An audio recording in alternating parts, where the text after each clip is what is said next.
Yes, guys, earlier today I said we have some big stuff coming, and I was not lying, guys. We have another crazy episode. We're going to be talking about Stellar, XRP, Coinbase, some crazy stuff in the US and whatnot. First of all, though, make sure you check out the Growth Masters Academy. I made this channel purely with you guys in mind. I'm hoping to give you guys another way to earn some extra passive income or just some income on the side to possibly buy some more XRP or crypto. I don't know. I just made it for you guys, so make sure you also check it out because that's the purpose. There's no ads, by the way. And also, my question of today is, do you guys hold more than one crypto? All right. Whenever I ask, there is a lot of people who say, man, I'm only into XRP, or I'm only into XLM, or only into VeChain or ADA, Bitcoin. Let me know. Is there actually anybody in the comment section that's 100% XRP or 100% XLM? Put it down there because, yeah, I'm personally not, guys. I have multiple crypto, which we'll talk about in a second. First off, though, a very, very important video to watch. And I told you guys about this when I just recorded the previous one. Let me see which side it is onto. This side here. I told you here when we read this tweet that JP Morgan Chase was going to be very important. Well, look at it right now. Here is a video with the Chamber of Digital Commerce. It's a very, very important video to watch. I'm going to briefly retweet it here. And there's a couple of points I need to make. But to start off, Status said on Twitter, again, it's a quote from the video, if you're moving within the JP Morgan ledger, JPM coin, and it has to be dollar to dollar, I don't understand what problem that solves. Brad Garlinghouse, CEO of Ripple. And I think this has just closed a lot of the discussions that some are having. I saw a lot of people say, stablecoin this, stablecoin that. This will be competition with XRP. This will be competition. No, it wouldn't. There's a very big difference between a public and a private ledger. As you can see, Stir here say as well, looking for a private ledger, probably public ledger record everything. Well, what is important to know is that some companies out there will require a private ledger, meaning they won't have such a big reach and they won't need you to validate something for them. And you can't even validate it for yourself because you won't have access to this database. That's what a public one gives. XRP, of course, is public. You can participate. You can, validate anything and you can run it all yourself. It's distributed in that sense. People all have different sorts of control. Now, the thing is, though, that there's going to be a ton of other companies who would rather have it public and make sure it's all transparent and everybody knows everything and it's out there and things like that, rather than all private, because with private, there's a lot more capabilities, even though the TPS could be ramped up, which some are looking for, because that's kind of the way off. But that's all aside. That's just the comparison between private and public. What is very important to understand here is what he has said. And you can see him, this is really looking like a billionaire's laugh here. He's like, I don't know if he's really even laughing, but it's kind of looking like a Jeff Bezos type of scenario as well, where you're just like sitting back, knowing you own the world, kind of. It's kind of what I feel he's sitting here like. But listen to me on this one. He said this because there are a lot of people who speculated that the CBDC realm could be taken over by some stablecoin. We know from different sources that DLT, which is again distributed ledger technology, it even came from Trump's office, is going to be a very important thing of focus in the next couple of years. It's actually one of the 20 most important things. Now, what is important to note, though, that CBDC is often falling in that standard where it's really going to be important, and also the thing connecting CBDCs. Very often do you see guys say stablecoin, or stablecoin is going to connect these CBDCs as well. But think about it. Brad Garlinghouse has just told us that makes no freaking sense. If there is a stablecoin between all of them, what are you solving?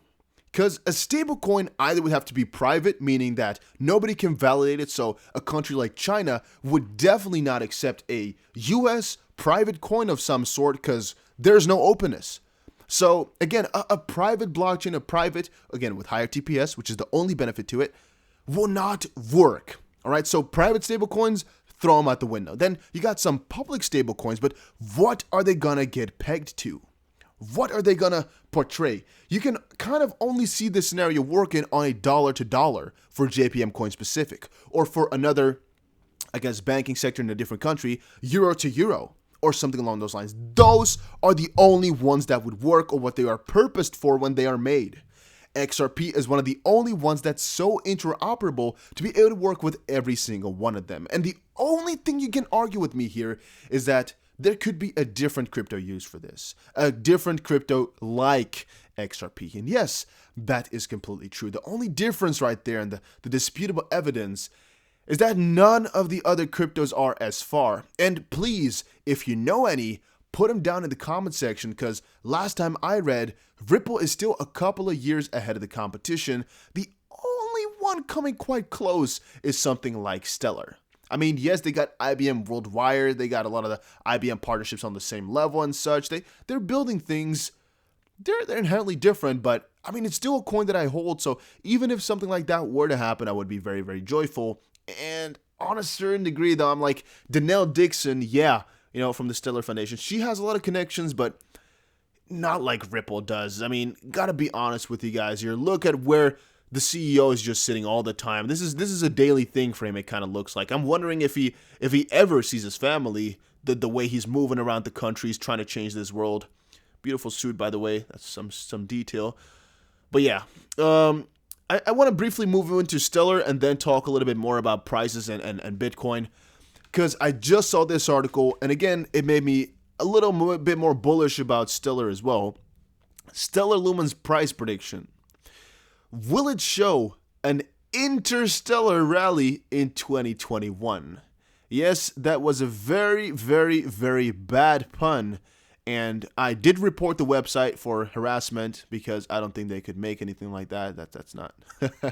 No, but really, the question is, how good can Stellar do from right now forward? And it's really not about the price, because you guys know I try to speculate on that, but following real analysis, even though fundamental analysis like this is also important, I didn't want to talk about price analysis or technical analysis. I wanted to talk about fundamentals and more of a fundamental analysis, which when I scrolled down a little bit, there was, because one of the things they're showcasing here is Stellar Partners, which actually are pretty insane. And here is actually why this interstellar is not that bad of a pun, because it kind of comes into play.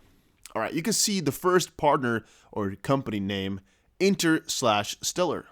Technology company. Interstellar's mission is to enable better markets. We build technology to help organizations. It was supposed to be built on the Stellar network. Of course, we got IBM. IBM blockchain empowers businesses to digitize your transaction workflow through a highly secured, shared, and replicated ledger, which is actually a quite interesting concept if you start to think about how that were to play. Deloitte, again, one of the biggest companies out there, I think you all know it. Deloitte is a leading global finance and technology consulting firm. Its clients include 80% of the Fortune 500. 80 freaking... Whew, that's a big client base. Oh, that's interesting. And more than 6,000 private and middle market companies. Then we got Stripe, the payment provider or payment processing company. Stripe is a suite of APIs that powers commerce for businesses of all sizes. And Wangxiang Blockchain Labs, blockchain R&D. From China, Wangxiang Blockchain Labs is a frontier research institution focused on blockchain tech. Thing you need to know from all of this is that Stellar is not sitting on their ass. They aren't. They're working very, very hard to build something as well. And that's why I think we should talk about it more on the channel. I should keep it in front of you guys because the coin looks pretty damn juicy. Not gonna lie, it looks pretty damn juicy. Here is a forecast. And again, I don't want to put this in the title if I don't have to. I'll think about it though, because I mean, it's not gonna be clickbait if we literally talk about it. So, I don't know though. A lot of you guys always get angry whenever I put these prices in the comment or in the description or title, even though it's what we talk about. But all right. Some price forecasts. Time, 1 week. Price percentage, minus 10%. That's interesting.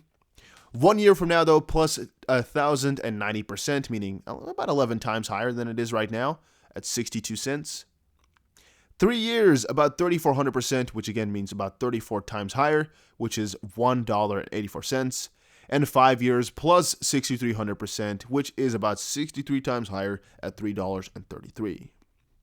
Meanwhile, wallet investor known for its conservative forecast expresses a bearish stellar coin price prediction for 2021.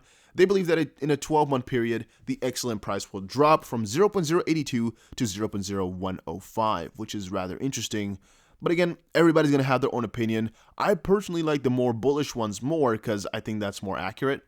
Some might argue that it's because, again, my investment would do better. I don't even think about it that way, guys. If the price were to go down, I'm always fine with that because I can buy more. And I would even be happy if all prices of crypto were to stay down for 3 more years and then just boom the frick out of it. Because honestly, who thinks they have enough crypto right now? I'm so convinced if we wait a couple months more, I'll be able to add another couple of dollars to my portfolio, and I can just go to bed a little bit happier knowing I've kind of paved my future for myself. If everything were to moon right now, yes, we would be quote unquote rich, or we would have a lot more money. But I might not be satisfied. I would have always had that thought of I would have wanted to buy more and things like that, which again might haunt me. So I would rather wait another year at least, maybe 3, and then just complete moonshot. No point of return. No way we can still see the levels from before. On the contrary, guys, I would also be very, very happy if we mooned right now, because why wait if you can also moon now? It might be a little bit less, but I'm still satisfied with what I got though. So from that perspective, let's go. Then you might have already seen it just now, as I kind of on purpose hinted towards it. It comes from Crypto Bidlord, a very controversial person in the crypto space. He's always on and off about XRP. I don't really know what his opinion is right now today, but he said on Twitter right now, mark my words, you'll see $15,000 Bitcoin next week. And one of the fun things I noticed is that there's a lot of other guys out there who are saying exactly that within, I think, like 6 to 15 days. Really, guys, a lot of people said this week and next week are going to be very, very important. That the price was going to be mooning. So all I can say, guys, is if we get 15,000, I'm gonna give this man a little visit, and I'm gonna put my, I don't know. I wanted to say something bad, but I don't want to put it on YouTube, so I try to look for a replacement word. I'm gonna put my foot on the table. No, that's not nice though. I wanted to say my schlong, but whatever. Move on. Coinbase debit card gives Bitcoin and XLM to spenders. The Visa debit card of Coinbase, one of the largest crypto exchanges, not only in the USA but also in the world, will be available in the USA next year. In a statement made by Coinbase, it was stated that the waiting list for USA has been opened and those who want that card already have started to make requests. It's a good thing. I'm kind of wondering what the fee is going to be looking like. But here they're saying they're going to be refunding 1% for Bitcoin and 4% XLM. That's a pretty nice number. So I'm guessing the fees are kind of free then, or what? It is not overlooked that the debit card that Coinbase will offer has a very different feature than the card in the UK and Europe. Coinbase will offer users the opportunity to earn Bitcoin in exchange for spending with the card in the USA. So maybe Coinbase is doing this to kind of promote, further their crypto. And I'm kind of wondering, why not XRP? Is that because of the regulatory issues or because of the feud between CEO from Coinbase, Brian Armstrong, and Brad Garlinghouse that we saw yesterday or the day before? I don't know, but it is looking pretty damn interesting. Moving further, is the US presidential election Bitcoin's next catalyst? I can talk about this with you guys for the entire day. All I know though, guys, is that there is a good potential we're going to be seeing some crazy price movements. And I'm quite scared, because the US election here, it is so close around the corner now. I'm getting kind of frightened. I'm always like, oh, but it's still pretty far away. But no, it's really almost there. It is not far. It is actually too close for comfort, as it is, less than a week away, the official election date that I I have in my book. Oh, it is less than a week away. I'm kind of freaking out about that as well. But yeah, it might change crypto completely. It might not do anything. We will be seeing, but we're going to see it very, very shortly here. Which, again, I'm really, really excited for. Because, again, what is it going to bring? What is it going to do for all of us? Who knows? Who knows? But, again, I am excited. Moving further on CoinDesk, the everything crash is coming. Markets go risk off as European stocks see worst day in 5 months. So, I had a very fun day today because I have actually sold most of my holdings, like, I think like maybe 2 days ago or maybe 2.5, maybe 3. I don't quite remember because whenever you're recording as much as I do and sitting behind looking at news, you kind of forget time. But literally, guys, think about this thing right here. You know, everything is going bad right now. And in my groups, they were all talking about it going bad. And a little bit below there, I kind of felt a pressure, you know, of talking about it on the channel here because everybody is losing money right now because of, you know, piece by piece. It's kind of locked down, but it's mostly, I think, because of the election and because of everything that's going on surrounding it. It's coming so close right now. I mean, it's Wednesday. It's literally less than a week away. Oh, my days. Is it scary? Then, Ripple's South Korean customer, Sentby, plans global expansion, including to North America. So this is, again, another very, very, very important piece for the puzzle. RippleNet member Sentby from South Korea has announced its plans to become the first neobank in the country to expand globally, including to the US and Canada. I'm wondering, is this going to be a South Korean won to US dollar partner?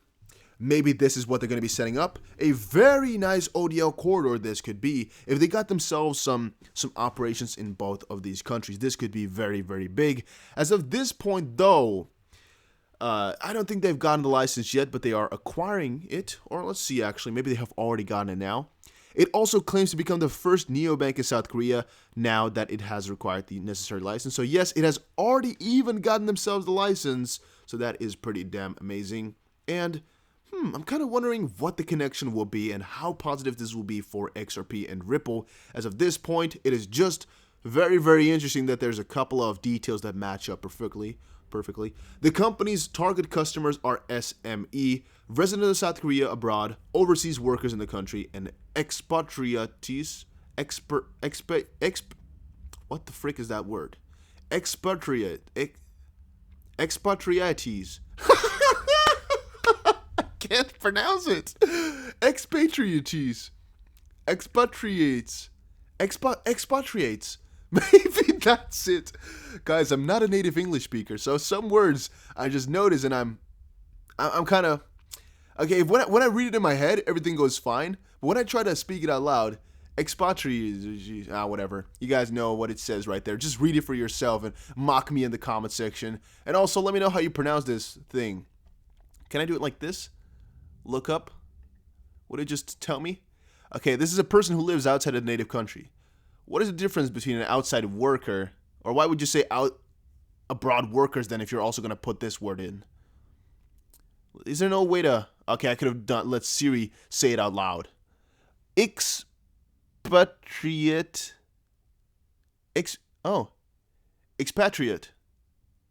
Expatriate. Oh, okay. Yeah, you know, sometimes my genius is immeasurable. Yes, I must admit. And then we got one, Stellar Lumen and IMF to work on these goals to foster adoption. That's a very interesting title, but that is most likely because of the connection between Danielle Dixon of the SDF, Stellar Development Foundation, and the IMF, of course. Now, there's a couple points which are interesting.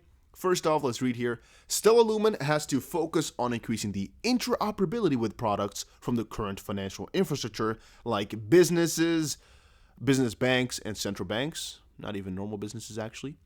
The Stellar protocol has to improve the process of integrating all features into existing business structures. And if you scroll down a little bit, you can see Danielle Dixon, the CEO, shared her experience as a participant in the event Cross-Border Payments sponsored by the IMF. The event took place on the 19th, which, again, most likely is where this all originated from, right? And why this is all getting big. But this also means that Stellar has gotten themselves quite a lot more headway in the cross-border payment realm than we might have guessed, might have expected. And, you might argue that they're really doing a lot to get in Ripple's way.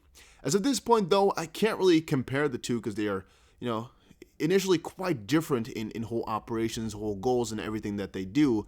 But I think as time moves on here, and as Danelle Dixon really, as influential as she is, reaches herself more, I guess, to the top, the more that these two cryptos are going to be looking alike. The more they're going to go for the same goals. So we'll see. Ultimately, though, I think it's a very good thing because it's still within our realm here of cryptos that are doing an amazing job that we like. So I think it's kind of cool. But all in all, I am very positive on Stellar, very positive on XRP, and hopefully also very positive on Bitcoin on the short term here. Let's see if we'll get to 15,000. I surely hope so. But let me know in the comment section what you think, and I'll see you guys again in another crypto video. Take care, everybody.